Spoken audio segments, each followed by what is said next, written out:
presenters and stuff, and it's mostly jazz, but they do have different bands, and I think the first one that opens up is kind of like a classic rock. I've seen them before, and they do a great job. I can't think of their name, but I think you're correct. I think this week might be the opening. So would it be this tomorrow then, correct? Okay. But I'm sure Carl will have that on the website here shortly. Okay, at this time, I'd like to open the open business portion to any resident or anyone that would like to come up and discuss or ask a question. Yes, ma'am.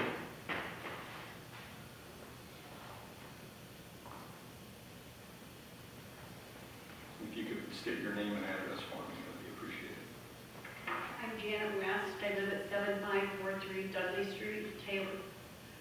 I'd like to know what the background is or what the cause was of this flood that we had. I know we've had a lot of rain, but I've been complaining for 5 years because my street backs up.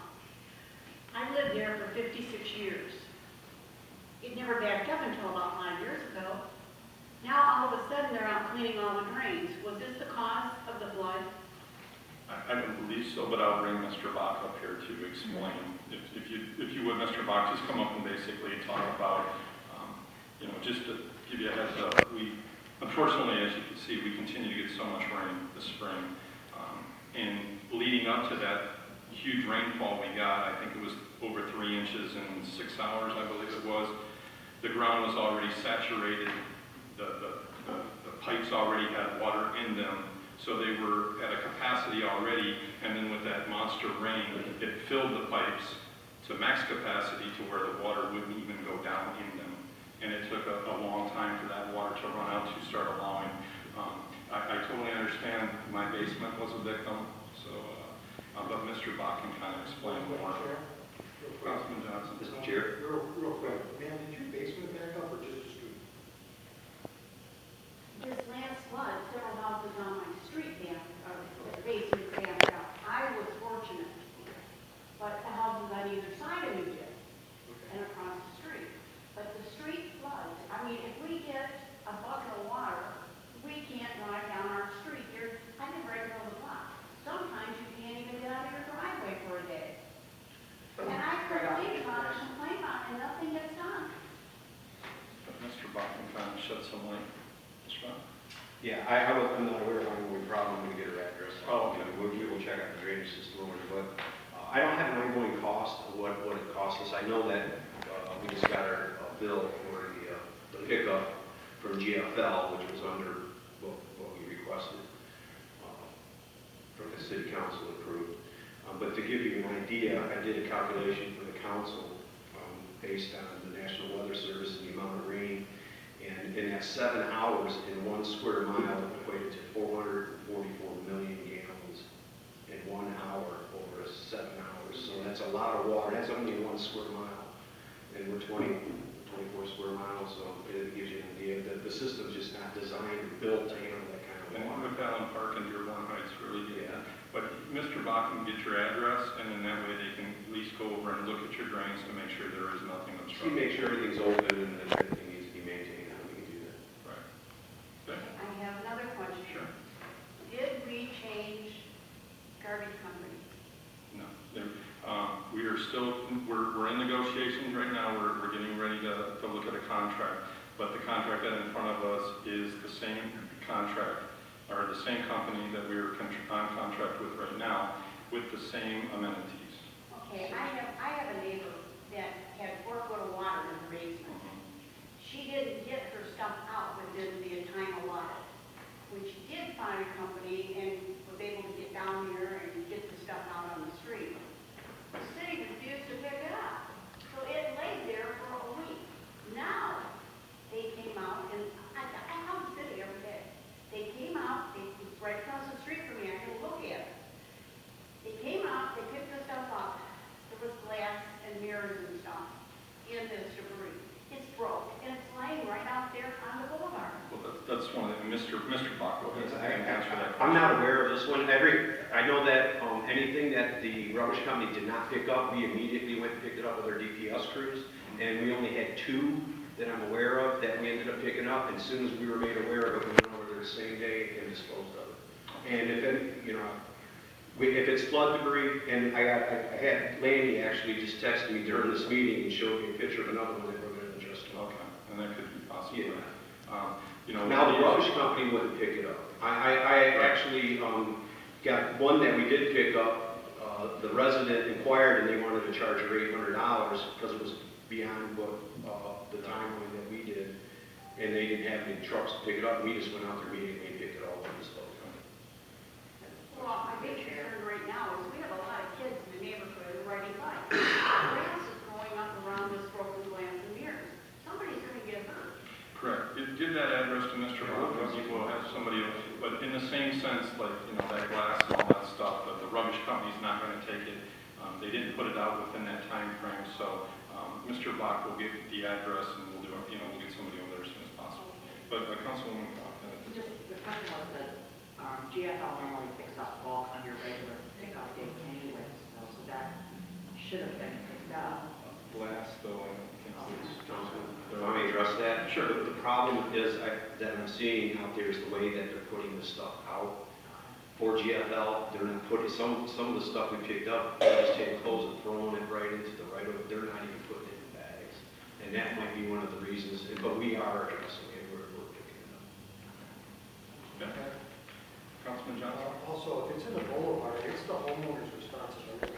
They should be out there cleaning it out. I agree with you. If it was my yard, I would, but I Absolutely. can't control her, and I'm just gonna clean it up. Or somebody else across the street from me. I agree, but, just to clarify that. Thank you very much. You're welcome. Does anybody else have any questions? Yes, sir. Okay.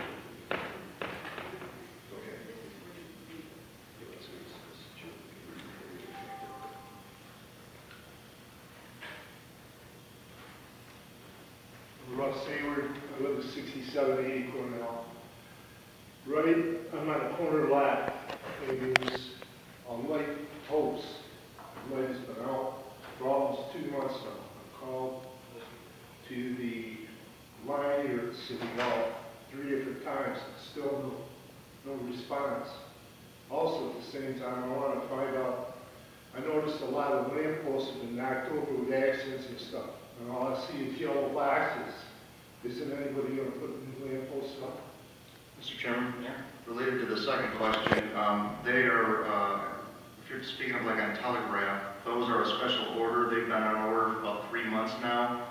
They should be due in any time, so we hope to get those. As soon as we get them, they will be installed accordingly.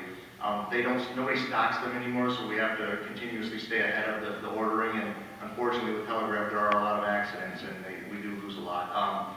Related to the first question, is it a light pole that the light that's out? The light is out. I know what it is. There's a sensor. And when we had the electrical storm, if it gets too much light, it blows the sensor.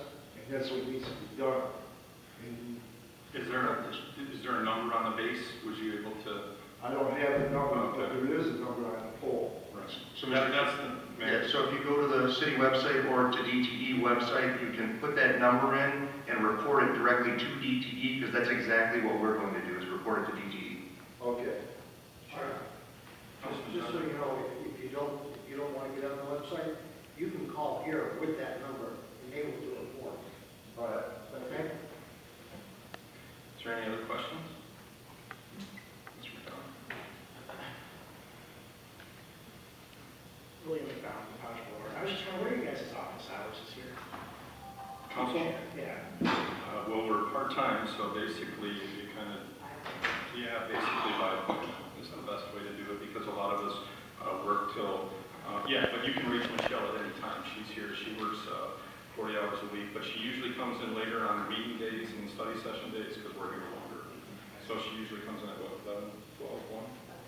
Okay, about 1 o'clock on the days that we either have a study session or, but she can contact her and she can get to us. But usually it's best to probably make an appointment, because most of us we work, and, so a lot of times our hours would be in the evening. So now you keep like a set office hours? Not really. I usually try to get here a couple hours before meetings in case somebody wants to stop in and talk to me. But, I don't have set hours, but I'm usually in here quite a bit. Okay, that was me. And I was just wondering, the whole treasurer business, is that the way you wanted to go? Because I was here the night it happened.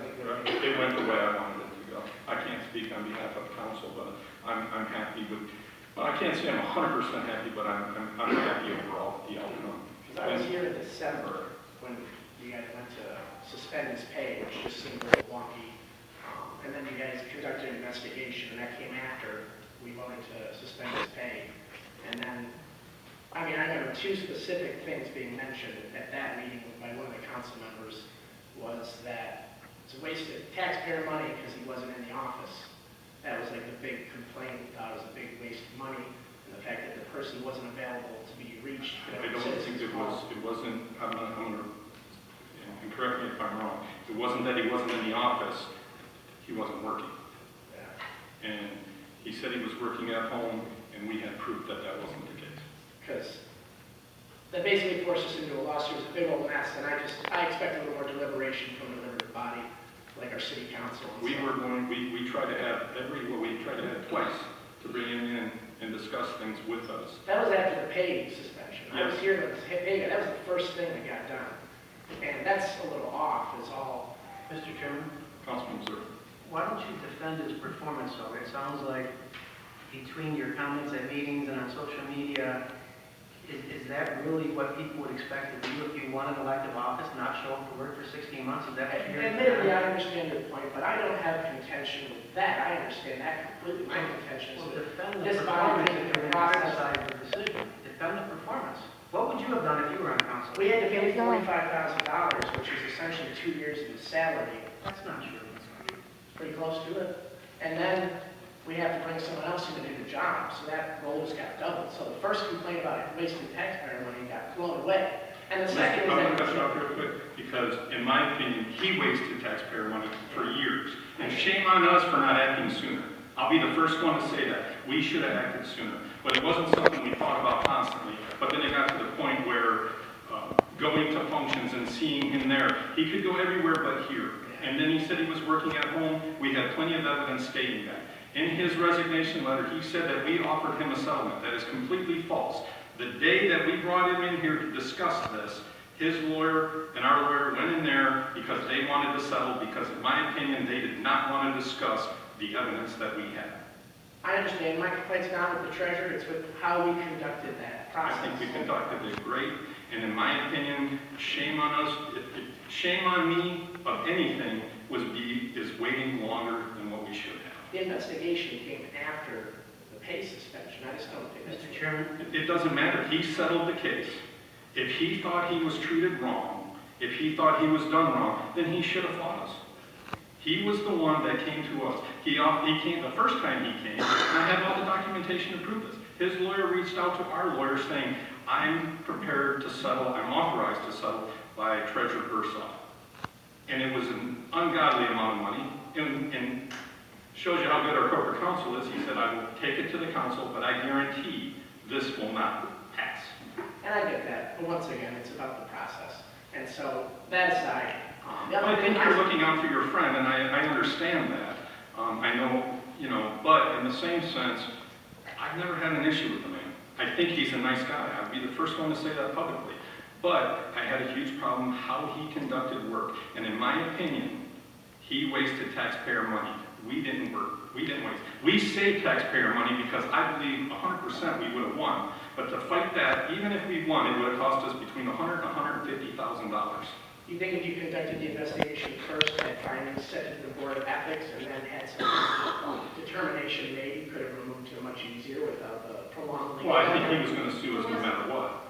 In my opinion, Councilman Missouri. I don't know what investigation you're referring to. There was evidence starting from his first day of absence through the vote in December. We can talk about pension board meetings.